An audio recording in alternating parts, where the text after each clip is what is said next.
Some more key dates in Miami's schedule were released Tuesday afternoon. We'll let you know when to start circling your calendar. Plus, we break down the recent roster additions to the Heat, what to know about Cole Swider, Alondes Williams, and Justin Champagnie, and can Damian Lillard follow James Harden's lead to force his way out of Portland? All that on today's episode of Locked On Heat. You are Locked On Heat, your daily Miami Heat podcast. Part of the Locked On Podcast Network, your team every day.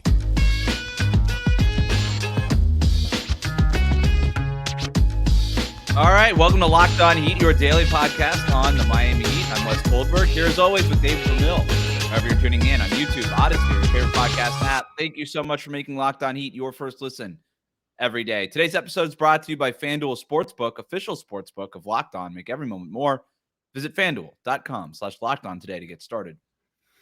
The NBA released the group play schedule for the in-season tournament on Tuesday. The whole tournament is going to last from November 3rd to December 7th, with at least or the last two rounds taking place in Las Vegas. Teams are broken up into 6 groups, 3 from the East, 3 from the West.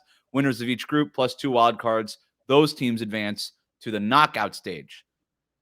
So your group and your group play and your schedule within the group play are actually really important when it comes to who makes it out of group play, who gets to the knockout stage. So here's how the Heat are going to start off. They're going to start by hosting the Washington Wizards. They're going to play then in Charlotte on November 14th, in New York, November 24th, and then against Milwaukee at home, so hosting the Bucks for their last group stage game on November 28th. David, I actually think looking at this, the group stage slate has actually broken pretty well for Miami. It's a tough group with Milwaukee and New York in it, right? 2 playoff teams plus Miami. Charlotte's going to be better than last year because they'll be healthier. Washington, I don't really know what to think, but right, yeah. Exactly. Washington, whatever. But you kind of, it's almost like preseason. You get to start off group play with them at home. Again, I think the schedule, considering that it's a tough group in the first place, at the top, broke pretty favorably for them. It's an interesting question because, seeing how Miami responded to last year's regular season, and again, this is not knowing what the full roster is going to be. Are they going to be going to camp with a disgruntled Tyler Hero? Is Damian Lillard going to be energized and ready to take Miami on? Is to embrace the challenge of a new start to his career in Miami? Will Jimmy Butler be healthy? Will Bam Adebayo, be healthy? These are questions that have dogged Miami over the regular seasons of the last couple of years. And that being the case, I don't know what to make of this. Like, I'd love to be able to prognosticate, this is what's going to happen and how things are going to break out. But, Miami has been so difficult to pencil in terms of what happens during the regular season that I'm finding it really difficult to see how Miami is going to be able to break this game, this breakout group or whatever. How are they going to be able to kind of continue their way through the tournament in this sense, if they're going to care? Like, do you think the $500,000 helps? I think the $500,000 helps. I think it does, but I don't know. Miami, like the Heat players, for the most part, they're not really all that concerned about the monetary aspects of it. Like, I mean, if you're looking at Miami's core players, they're older, they're already more established. I wouldn't be surprised to see, like we talked about this before when the idea of the tournament first became finalized. I think it's the hungrier teams that have had very little actual quantifiable postseason success that are more likely to jump out, plus younger teams that, despite the fact that they might not have the talent or experience, they want the paycheck because they just haven't gotten those second contracts. They haven't gotten the kind of money that Bam, Tyler, Jimmy, certainly Dame, even Kyle Lowry, et cetera, have already gotten over the course of their careers. And so they'll be fighting for something a little bit more than just, we want to win these games. We want to win this tournament. The tournament itself, I don't know, is going to matter as much. Winning these games matters as much to Miami as it does any regular season, which, as we've seen, isn't always a whole hell of a lot. I would say winning these games probably matter a little bit more.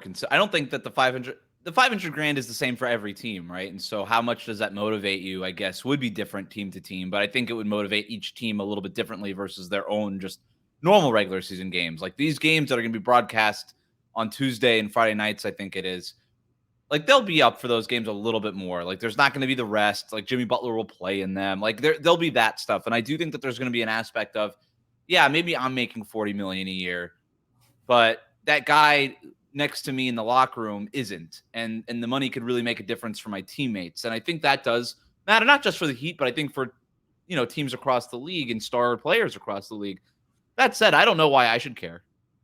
I really don't know why I should care. And I'm watching NBA today, and like they're having this conversation about what can they do to get people to care more. And like Richard Jefferson, obviously the ex-player, is like, I don't know, they should pay him more money.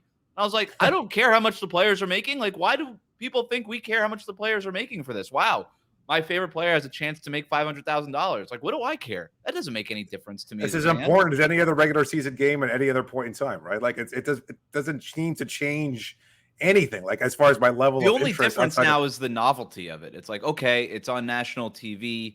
My team, if they advance, will be on nationally televised games against ostensibly good opponents. But to your point, like, do I know that the Milwaukee Bucks and the Denver Nuggets are going to care about this? No, I don't. And like, it's funny, like looking at the FanDuel odds, like the Nuggets have great odds because they just won the championship. They should have good odds. The Boston Celtics have great odds to win this because they've been in the conference finals. The Heat have good odds to win this because they were just in the NBA finals. I don't know that any of these, like if the Indiana Pacers come out of this thing as winners, I won't be shocked. Not because they're the best team, but just because they got hot and they cared the most at this particular point in the regular season. The Orlando Magic are going to smoke the Sacramento Kings in the tournament final. Yeah. And everybody's going to have a collective, okay, good. It'll be cool that it's in Vegas. And then, like I said, it'll be cool to see your team play on national TV, especially if you're a smaller market team, if you're a Minnesota or whatever like that. And you're like, hey, my team barely ever gets on TNT or ESPN. This would be really cool. Like, I get that. That part is cool as a fan. I would root for that. But especially if I'm not a fan that has like League Pass, and maybe if I'm not in that whatever. But I still don't like. There's no playoff stakes. There's no draft picks. There's nothing. There's nothing at stake here, and I don't really know what the right answer for that is. And that's not really a debate. I mean, we've had that conversation. I don't know how I don't think that the NBA should just award a playoff position to whoever wins this thing. I don't think that draft picks like should be here. Like maybe you get an extra ping pong ball in the lottery if you make the lottery. Like or you get automatic home court in the play-in tournament, but I don't think that you should get home court in the playoffs. That seems to me like way too much of an award. And a lot of people are bringing up the play-in tournament. It's like, well, the NBA was really daring when they introduced this just a few seasons ago, and it's caught fire. And it's like, yeah, but then it has actual stakes. Not only are those playoff level competition, but those teams either get eliminated. And again, if you're on those bottom rungs, and look, even in Miami was able to go all the way from the play-in tournament to the NBA Finals, that's a little different than just saying, well, this is a regular season game with just slightly higher stakes that don't really impact you at all as a fan. It just kind of impacts the players' wallets. So it's like, what if you get like, I would say like maybe you get like extra cash that you can use in a trade, right? But then like where does that cash come from? Does it come from the league? Like the owner doesn't want to have the right to spend more cash that they don't want to spend? Or like do you get like a 31st draft pick? Or do you get like an amnesty on the Stepien rule where it's like now you can trade a back-to-back pick or something? You're talking about for the future because this has already been set for this year. It's not the case. Yeah, right? no, I'm talking about going forward. And by the way, like it sounds like the NBA is going to try to sell like separate media rights to this thing. So obviously you've got Turner, you've got Disney, ABC, whatever. NBC is rumored to maybe try to get in on the next media rights deal. That would be kind of cool if the NBA returned to NBC. Obviously there's going to be the Amazons and the Apples and the YouTube TVs and all that kind of stuff. But like, could they sell this as a separate entity and sort of attach all of this stuff that we're talking about to it? Would be interesting. But to your point, David, yes, all of this is in the future. In terms of right now, I think it'll be fun kind of right now, again, just because of the novelty of it. This is new. Let's see how this works. But that wears off immediately. Like that is a 1-year thing. That's it. You got to put stakes on this going forward. And that's fine if they want to slow play this. But I'm going to need, like, if I'm going to care about this thing 5 years from now, and you're going to do a whole event on a Tuesday afternoon in August, unveiling 4 games out of the schedule, you better have something that makes me care about it other than I wonder what this is all about. It's a dry season in terms of content, but it's not that dry. Like this is we got to come up with just giving us the whole freaking schedule, but no, you had to take a whole week to do that. Coming up, who among the Heat's training camp invites has the best chance to make an impact next season? We're going to talk about that next year on Locked On Heat. Today's episode is brought to you by FanDuel. Football season is about to kick off, and FanDuel is giving you the chance to win all season long, because right now, when you bet on a Super Bowl winner, you can get bonus bets every time they win in the regular season. Just pick any team to win a Super Bowl, and you'll get bonus bets for every victory. You can use your bonus bets on spreads or player props, over unders, and more. Wes, you got a pick for the Super Bowl this year? You know what my pick is. No. That's just your emotional one, but your actual logistic pick. Give me the odds, baby. Miami Dolphins. Let's do it. I'm putting my money, I'm putting my heart, I'm putting it all on the line. Let's go. 9-8. Here we go. All right. So visit FanDuel.com/lockedon and start earning bonus bets with America's #1 sportsbook. That's FanDuel.com/lockedon.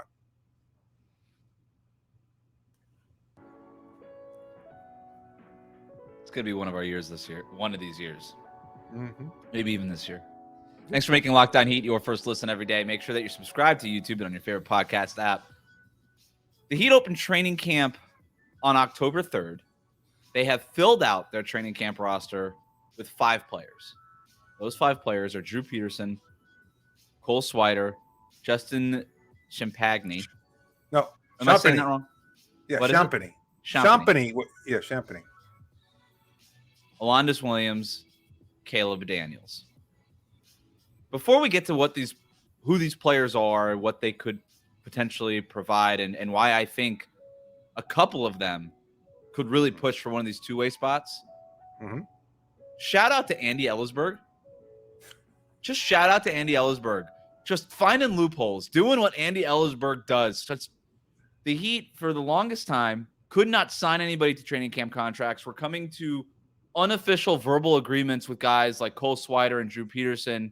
Just like, hey, trust me, just give us some time. We're going to figure this out. And they couldn't sign anybody because you have to have 14 players under a standard contract as part of your 15-man roster. You have to have 14 guys under a standard contract before you're allowed to give guys Exhibit 10 contracts, which are contracts that basically amount to training camp invites. So what does Andy Ellisberg do?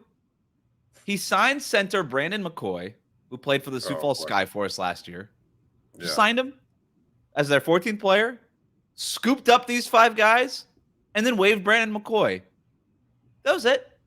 Obviously, McCoy signed to some sort of non-guaranteed contract, maybe made a little bit of money there. I don't know what McCoy's benefit of doing all this was, because he didn't end up getting invited to training camp. He just got signed and waived, so he was doing him a favor.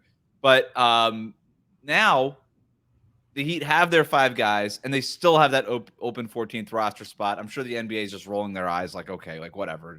And McCoy goes to the Sioux Falls. He's joining the Sioux Falls team. So it's like, a show of good faith. You'll be rewarded eventually. And I think just by signing the contract, he gets paid the extent of that contract. So, and I guess a prorated amount perhaps, but either way, if somebody told you, listen, sign this for an hour and then we're going to cut you and you make, I don't know, $40,000, I think pretty much everybody would do it. I'm a little upset they didn't call me and ask, but I would have done it. So you're not on the Sioux Falls roster, man. Sorry. I guess not. So look, here are the 5 players again: Drew Peterson, Cole Swider. I'm going to try it again. Justin, you do it. Champagny. Champagny. I saw. That's a French sounding pronunciation. Champagny is another one I saw. Champagny is what okay. I'm going to go Champagny. That's just like, it just sounds more natural for me. All right. Alondas Williams, Caleb Daniels. Let's start with Drew Peterson, just because we remember him from Summer League. Went undrafted out of USC. Heat scoop him up, add him to the Summer League roster. 6'9" forward, shot 47% on more than 4 3-point attempts per game for the Heat in Las Vegas last month. So obviously just sort of that kind of player that the Heat have had a positive track record with, whether it be a Duncan Robinson or Max Drew, sort of a taller, bigger 3-point specialist. Cole Swider, same deal, 6'9", 3-point shooting specialist. Was on the Lakers G League team last year. Shot almost 44% on more than 7 3-point attempts per game in the G League last year. Was also good in Summer League and when in his 4 years at Syracuse was a good 3-point shooter. Made 38% of his threes at Syracuse. So Peterson, Swider, it's a shootout for them in training camp. What do you think about those two? Yeah, I like Swider in terms that he's a little bit more physically developed. Peterson's really undersized, and so he'd have to put on some significant weight and be able to show that he can handle himself defensively. I think they've already seen enough of him, and talking to Karan Butler and other guys on the team during summer league, they were very interested in making sure that he felt comfortable and confident and had the green light to go ahead and shoot. So it's a matter of kind of finding your footing. And so in terms of like comparing him to Swider, my feeling is that Swider's probably a little bit further ahead just because he has that kind of experience. Yeah. If they're both comparably sized, and I think Swider's a little bit more developed physically, and yet Swider has a little bit more, again, experience, understanding G League responsibilities, things of that sort.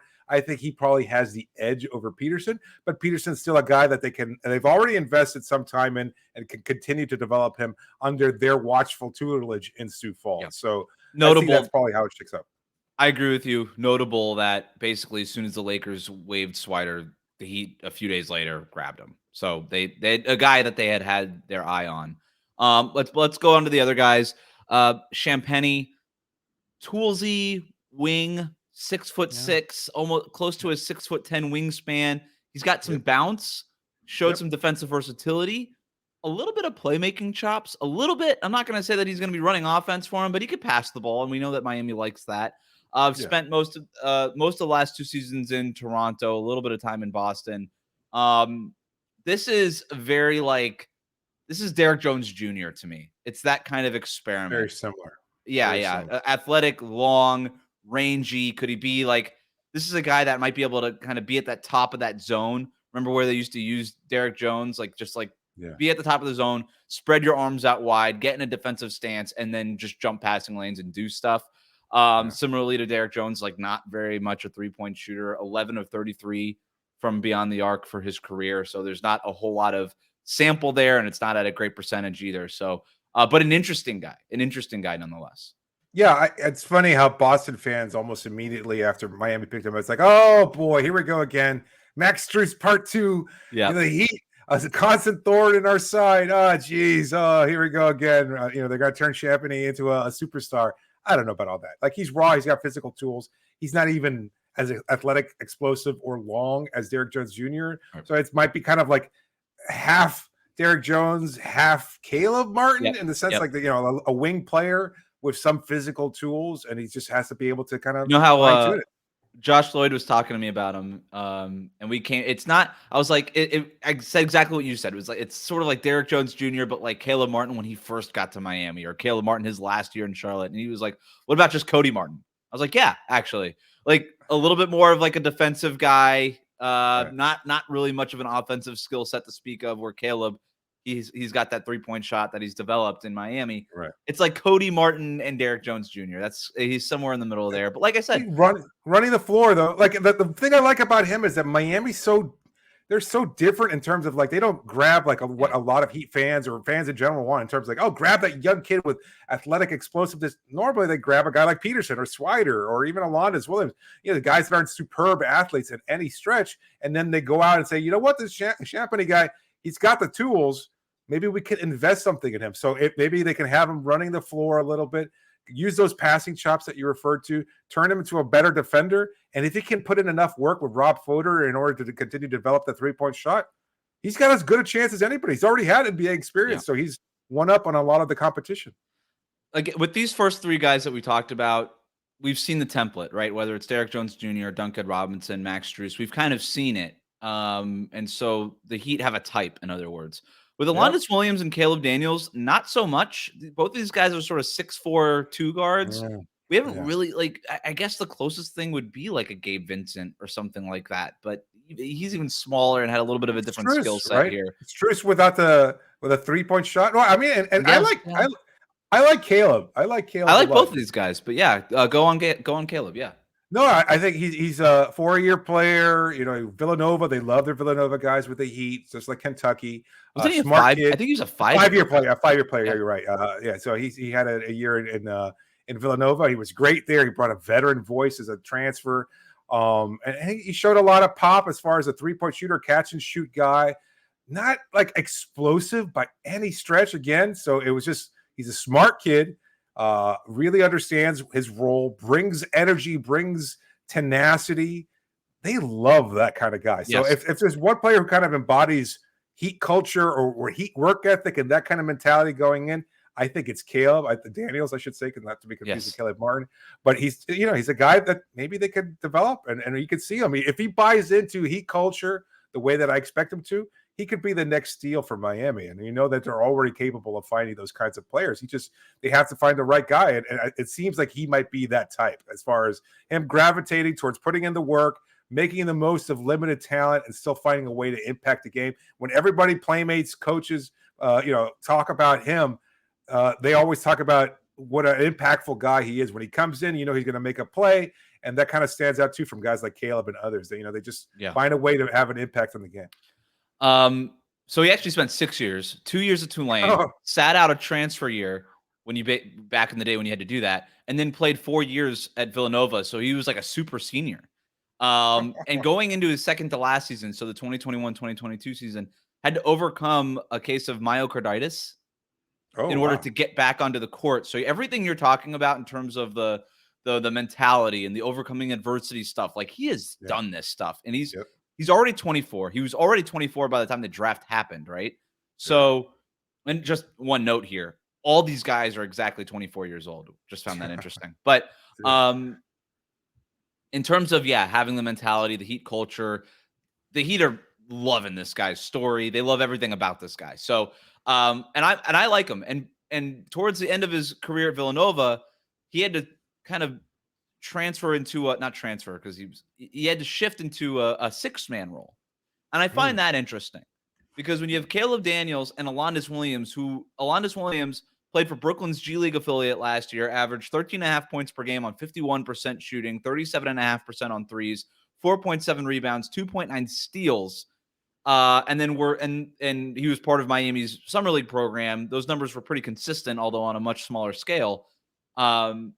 These are guys that project as sort of that 6-man-y scoring 2-guard coming off the bench, right? Kind of like a poor man's Cam Thomas almost, right? Like that's kind of what I'm thinking of, without like the athleticism and the whole Cam Thomasness of it all. But I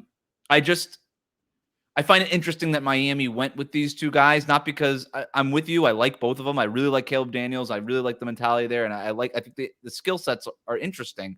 We just really haven't seen Miami go with these kinds of guys, which leads me to believe that maybe there's some belief internally, hey, we actually might need a little bit more of a scoring juice at some point, whether it's probably not this year, but let's get them in the pipeline. Let's start to replenish the farm system that's taken a hit over the last couple of years. And maybe these are additions that could pay dividends if we get them in our program now, maybe a year or two down the line. Maybe there's something here. Yeah, no, it's interesting. I also thought I'm a little surprised though that they didn't go with a point guard. So it kind of either shows that they're comfortable with the roster the way it's currently set, or that they have a lot of faith in Bouye and Drew Smith, which is again a little surprising considering their performances or uneven performances in summer league. If you're going to have the opportunity to bring somebody in, but I guess at this point, both of those guys have been part of the Miami Heat system. They played for Sioux Falls. They know what's at stake here, and they're giving them another opportunity. Or maybe they think one of these guys can kind of turn into a point guard, like you said, the way that they did with Gabe Vincent. Like maybe there's something that they see that we don't. I think that Drew Smith, Jamari Bouye, and Jamal Cain, who, by the way, recently signed to a 2-way deal, he's still holding out for a standard contract. These 2-way contracts can convert into standard contracts at any point that he could do that. I think that they're sort of just still kind of waiting on the Damian Lillard situation to play out before really deciding what to do with Jamal Cain. But I think any of these guys could push Bouye or Drew Smith for those 2-way contracts. In other words, I think all three of those 2-way contracts are very much up for grabs. I think they are very, very much up for grabs in training camp. And this is going to be a fascinating one because these are some really interesting names and some new names. Exactly. Speaking of seeing how things are going to play out, can Damian Lillard learn from James Harden? That's next year on Locked On Heat.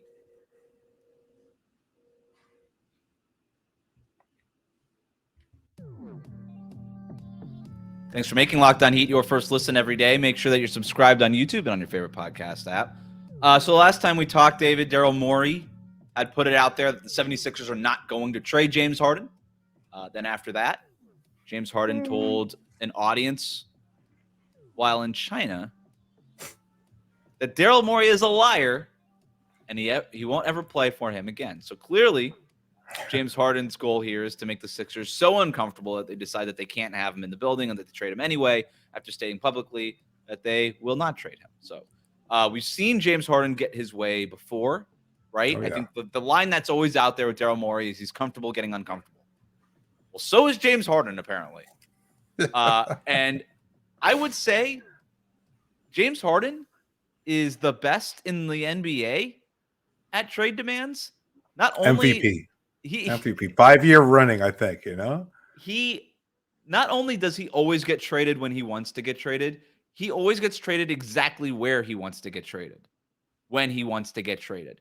And man, this guy is just hats off to James Harden, man. Every year, when you talk about changing the game, he is just finding new ways to get traded and make things uncomfortable for his team every single year. I mean, he's a Karl Anthony Towns of trade requests, I think. Unbelievable. Like, he's like, you know what? I don't want to play for the Sixers anymore. I'm going to opt into my contract. And then I'm going to force them to trade me, even though there's absolutely zero market for me, which is why I had to opt into this deal in the first place. And it's the one category where he leads Dwayne Wade in terms of overall longevity and supremacy. Yeah, for sure. Yeah. James Harden's genius far surpasses Dwayne Wade's genius when it comes to making things uncomfortable and getting his way and getting traded. I mean, there really is no comparison. There really is no comparison. Dwayne Wade has the edge on the court, right? Let's be clear, but that doesn't even matter. Clearly, it doesn't even matter anymore. So, look, I don't know if James is going to get his way this time, but at least he's doing something. As uncomfortable and as ridiculous and as much as we joke about it on here. And that brings me to Damian Lillard. Sure. Who is doing the opposite of James Harden. Damian Lillard is doing nothing. Damian Lillard is doing absolutely nothing. Should Damian Lillard take a page out of James Harden's playbook here and make things more uncomfortable for the Blazers?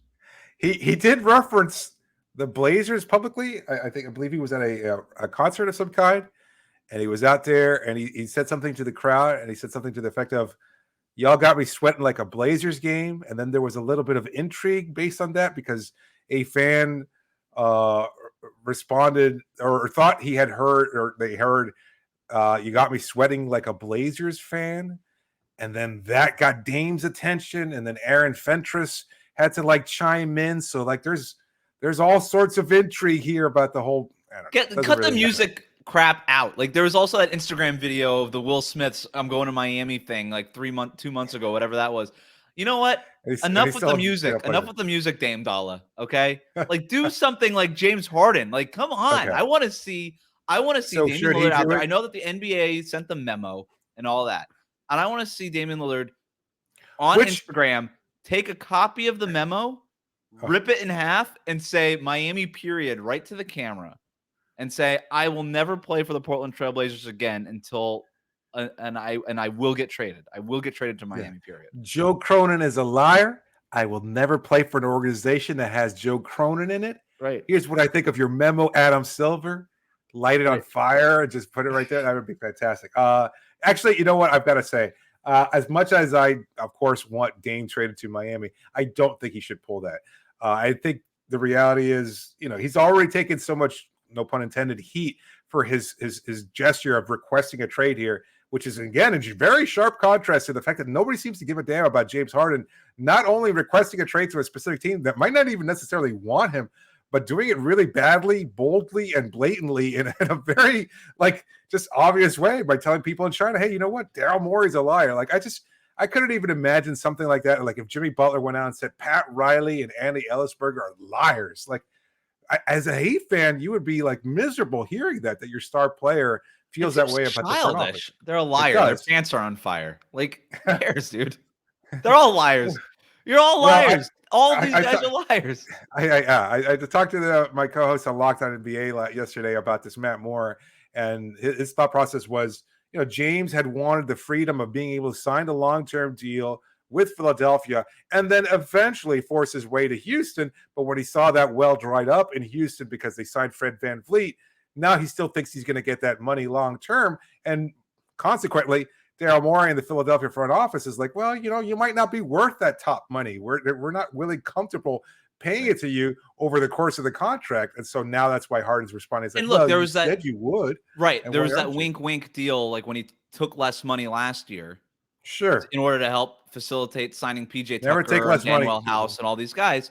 Yeah, And never then take less with money. it, well, never take less money. But also, if you do take less money, just take less money. And don't tell everybody that you took less money. Don't every interview for 2 months, every time you get a chance, be like, I'm a hero. I took less money. I should be regarded as a Hall of Famer. I took less money. People should actually be talking about it more, how I took less money. And then by December, you're already being like, well, the Houston Rockets might sign me to a long-term contract. I would have actually, even with the dumb interviews and all that kind of stuff, I would have had more sympathy for James Harden, because if you have that kind of relationship with Daryl Morey, who he obviously did back from their Houston days, and Daryl Morey's giving you that wink deal, and I've seen it out there too. It's just like, well, the market changes, the new CBA and all this stuff. I'm like, all right, well, if that wink deal was there in place, I would have had more sympathy for James Harden, would have agreed with him being like, you're a liar and all that kind of stuff, if he wasn't leaking the Houston Rockets stuff on Christmas and since then for months. If he wasn't doing all that garbage, then I would have more sympathy for him. But he was playing his side just like the Sixers were playing their side. They were playing each other the entire time. So I have no sympathy for either side in this. To get back to your question, though, like I think Dame's already taken so much, junk from fans across the NBA because they didn't like the way the sausage is made. A point that you've made before, that transparency has been what's been held against Dame when in fact it should be otherwise.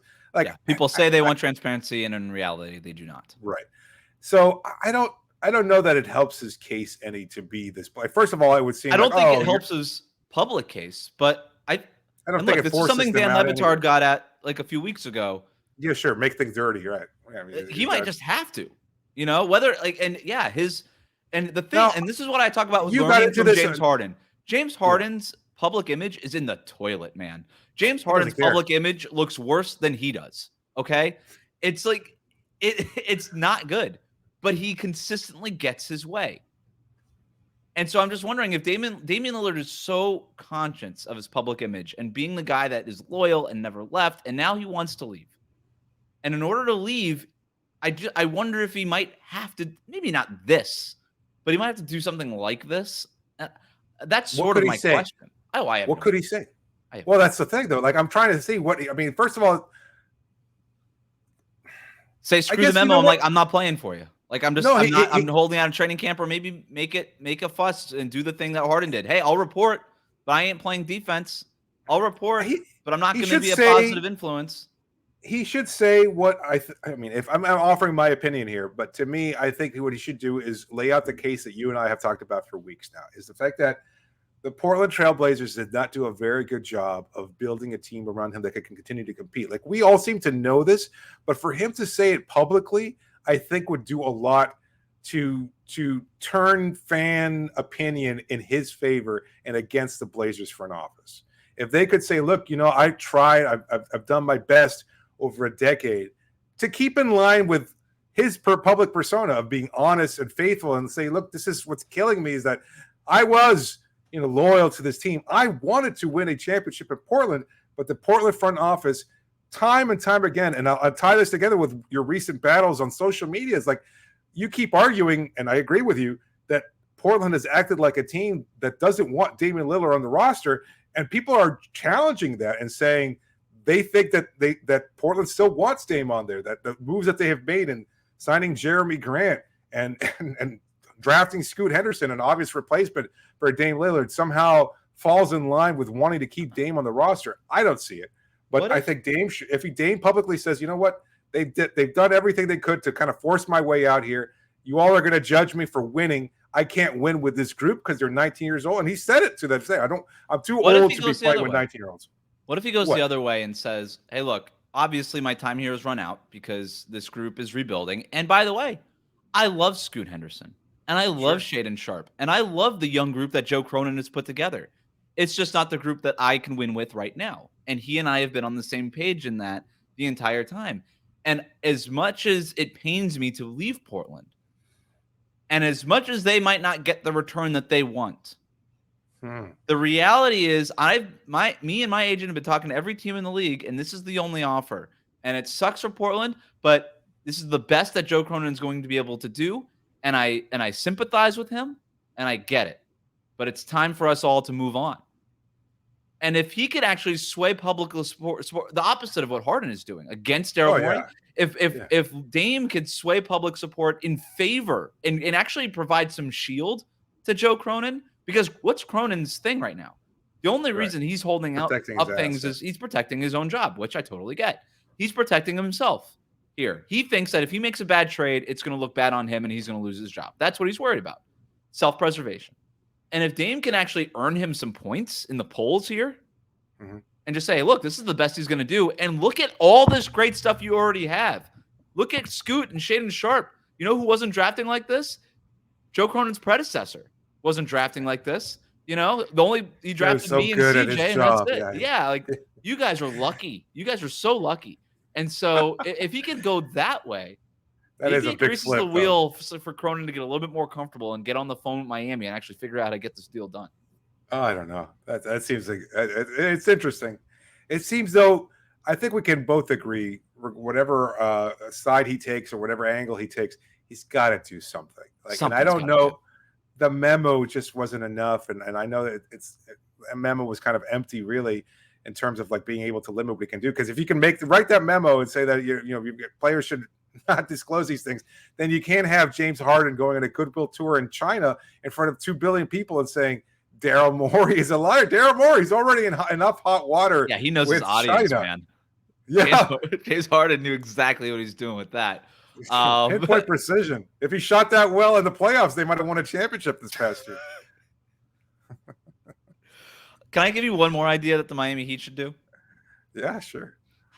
I think they should publicly put the offer out there on that's never a billboard, like in Times Portland. Square. No, in Times in Square. Portland. No, do it in Portland.